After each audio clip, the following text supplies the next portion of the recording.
Let's now learn about the very basics of CSS and make our web page look a little bit nicer.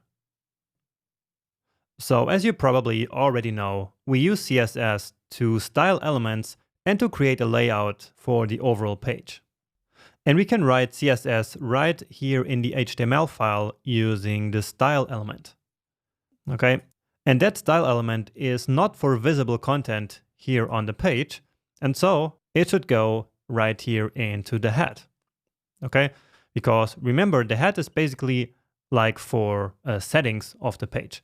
And the style definitely counts as a setting. So style. And now to style elements, we need to first select them. And there are different types of selectors in CSS, and we're going to learn about a couple of them in this video and the next one. But the most basic one is the element selector.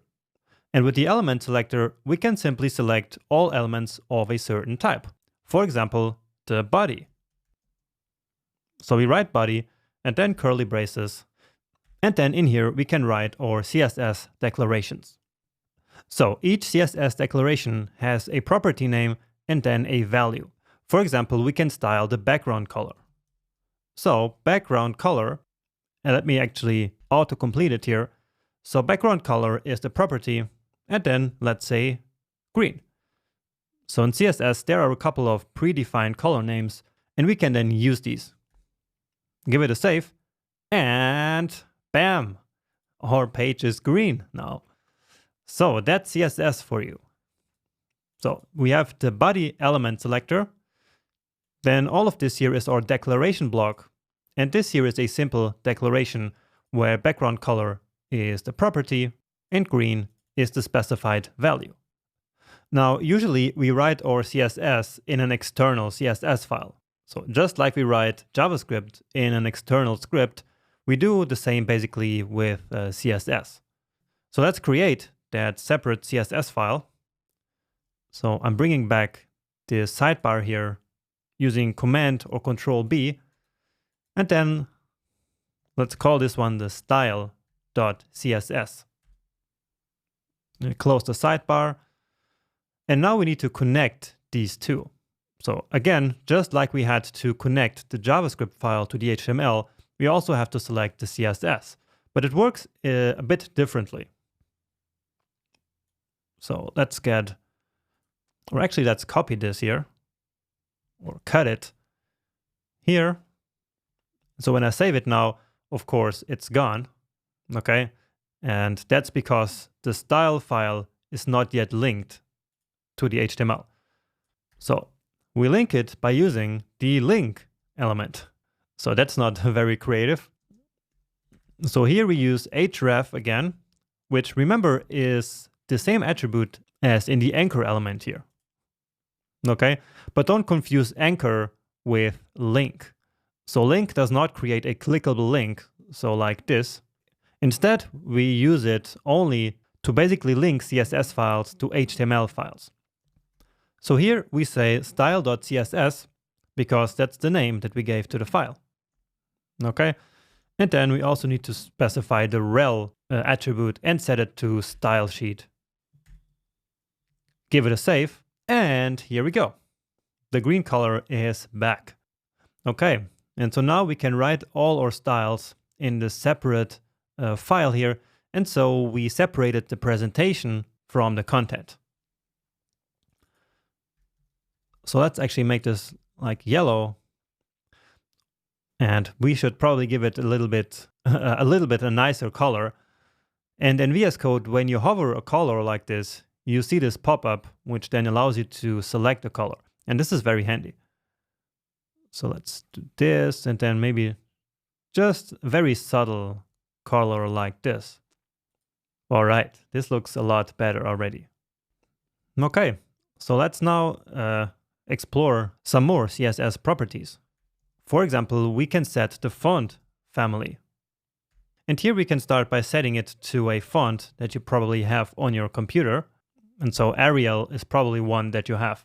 Now in practice, we use web fonts, for example, from a service like Google Fonts. Okay, but in this case, it doesn't really matter. So let's just give it a save.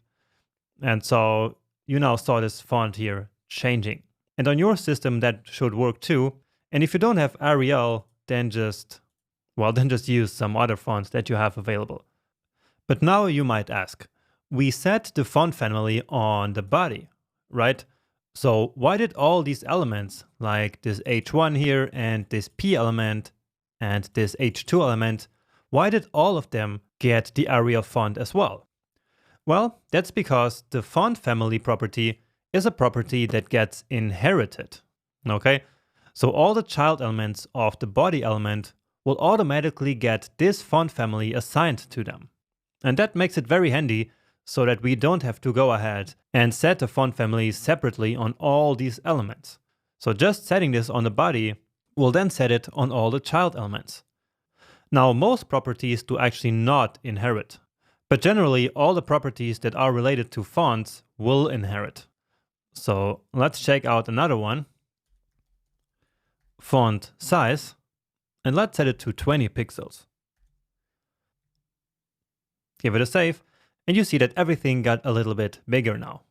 However, not all the elements have a font size of 20 pixels now.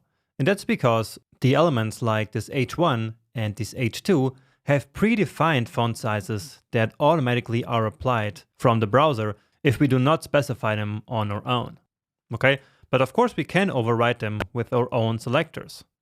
So let's say H1, and so this is another element selector, and in this case, of course, it selects the H1 element. So let's say font size 50 pixels.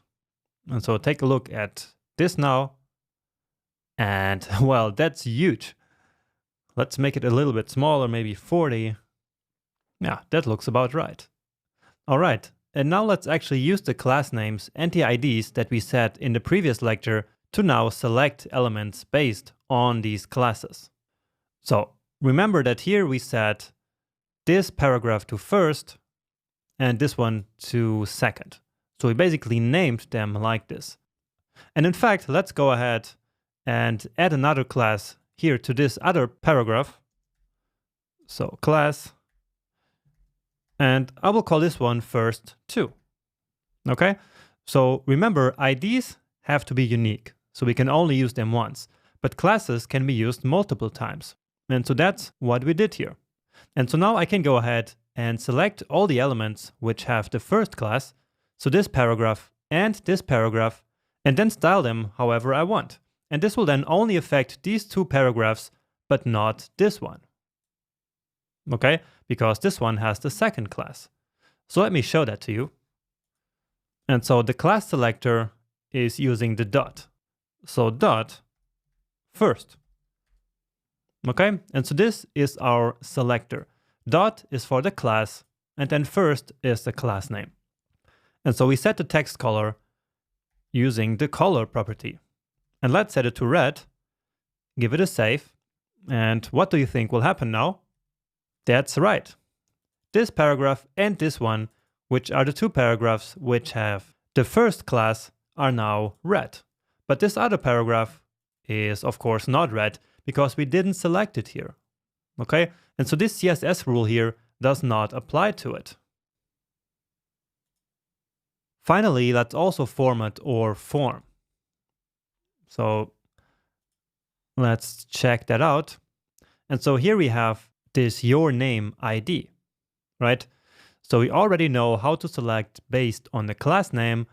And so let's now learn how to select based on ID. And it's very similar, but instead of the dot, we use the hash.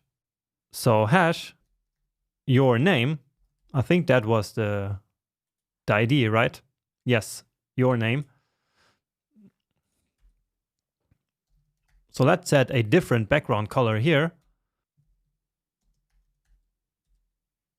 And I will again use this trick where I can now set the color using this pop-up window.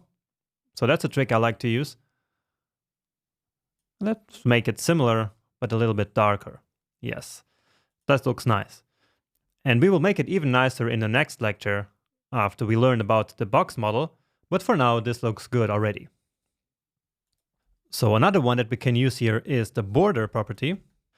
And the border property is a so-called shorthand property, because here we can set multiple values for just one property.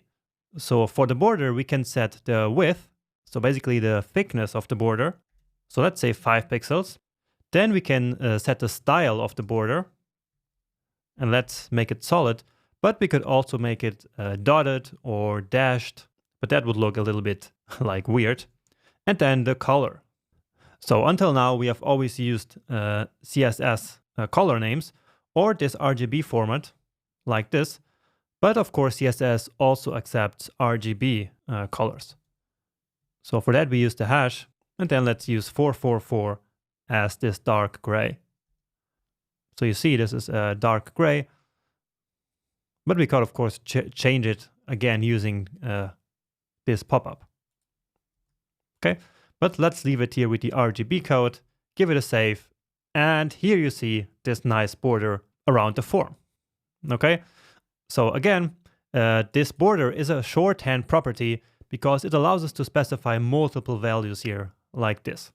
You can also notice that this property is not inherited, right? So unlike the font family or the font size, because if it was inherited, then now all these child elements here would have a 5 pixel border around them as well, right? So this one and this one, but they do not. And well, in this case, it wouldn't make sense. And so that's why border is not inherited. Okay, and this should be enough for one lecture. In the next one, we will learn about the box model so that we can then add some spacing here. For example, some spacing here inside of this box to give it some space here and also some space between these elements. So stay tuned for that and see you in the next lecture.